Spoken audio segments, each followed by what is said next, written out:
मैं आशीष शुक्ला आयुर्वेदिक विशेषज्ञ और एक्सपर्ट AWPL जैसी महान संस्था में मैं वर्क करता हूँ, काम करता हूँ।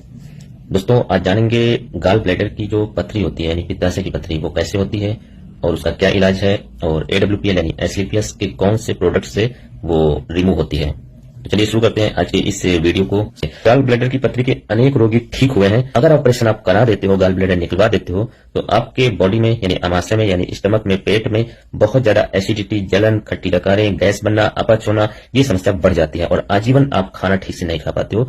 जीते जी इसको कहते हैं मरने की अवस्था। तो इस तरीके से आपको ऑपरेशन नहीं कराना है। आपको मैं AWPL के जो प्रोडक्ट हैं उनको मैं रिकमेंड करूंगा। बहुत सारे मरीजों को इसका रिजल्ट मिला है, जिसमें स्टोन डॉग, क्लोरोडॉग और साथ में इसमें और जो प्रोडक्ट है पुरंदवा, तुलसी और लिवोडॉग, इन्हीं 4 प्रोडक्ट से आपको गाल ब्लैडर की पथरी का इलाज हो जाएगा हमेशा हमेशा के लिए। तो AWPL जैसी महान संस्था में अगर आप काम करना चाहते हैं तो आप हमें जरूर कांटेक्ट करें, हम इसका पूरा जानकारी आपको देंगे। शरीर में लीवर द्वारा ग्लूकोज से जो बाइल जूस यानी पित्त रस बनाया जाता है वो गाल ब्लैडर में कलेक्ट होता है, इकट्ठा होता है। गाल ब्लैडर में से ये बाइल जूस बूंद बूंद करके धीरे धीरे छोटी आंत में, स्मॉल इंटेस्टाइन में आता है। जो गरिष्ठ भोजन यानी भारी भोजन हमारा होता है, आमाशय में ये नहीं पचता है, हमारा गरिष्ठ भोजन आमाशय में नहीं पचता है। उसको पचाने के लिए बाइल जूस की आवश्यकता होती है यानी पित्त रस की आवश्यकता होती है। ठीक है, जब व्यक्ति के भोजन में ये गरिष्ठ भोजन यानी भारी भोजन अधिक मात्रा में होते हैं तो ग्लूकोज अधिक बनता है, जिससे पित्त रस भी निकलता है यानी बाइल जूस भी निकलता है। क्लियर, जो कि हमारे गाल ब्लैडर में इकट्ठा हो रहा है। गाल ब्लैडर की जो कलेक्ट करने की क्षमता है, इकट्ठा करने की क्षमता है बाइल जूस की यानी पित्त रस को इकट्ठा करने की क्षमता होती है गाल ब्लैडर में, वो लमसम 50 ग्राम होती है। जिसके कारण जब ज्यादा पित्त रस इकट्ठा होने लगता है तो वो गाढ़ा होने लगता है, कंसंट्रेट होने लगता है।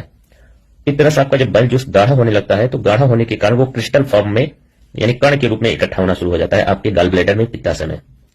और वो जो क्रिस्टल के रूप में जब इकट्ठा होना शुरू हो जाता है तो उसी को गाल ब्लैडर की पथरी कहा जाता है यानी पित्ताशय की पथरी कहा जाता है।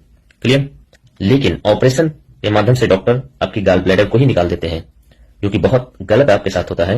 होता क्या है कि पित्ताशय को निकाल देने से छोटी आंत को पित्त रस यानी बाइल जूस मिलना बंद हो जाता है।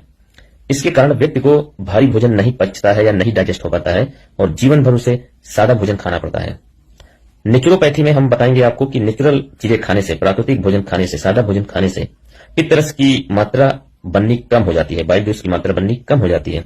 जब बाइल जूस कम बनेगा, पित्त रस कम बनेगा, तो धीरे धीरे पित्ताशय में यानी गाल ब्लैडर में जो गाढ़ा पित्त रस था, बहुत ज्यादा क्रिस्टल के फॉर्म में, कणों के रूप में, कण के रूप में वो इकट्ठा हो गया था, जिसको पथरी आप बोल रहे हो पित्ताशय की, वो पतला होना शुरू हो जाता है। क्रिस्टल शक्ल वाला जो कण के वाला है वो अपने आप पतला होना शुरू हो जाता है और धीरे धीरे एक समय आता है कि ऑटोमेटिक आपकी पथरी का इलाज हो जाता है। कहने का मतलब किडनी की जो पथरी होती है वो जो निकलती है तो वो तो दिखाई पड़ती है, लेकिन जो गाल ब्लैडर की पथरी होती है वो निकलते समय दिखाई नहीं देती है।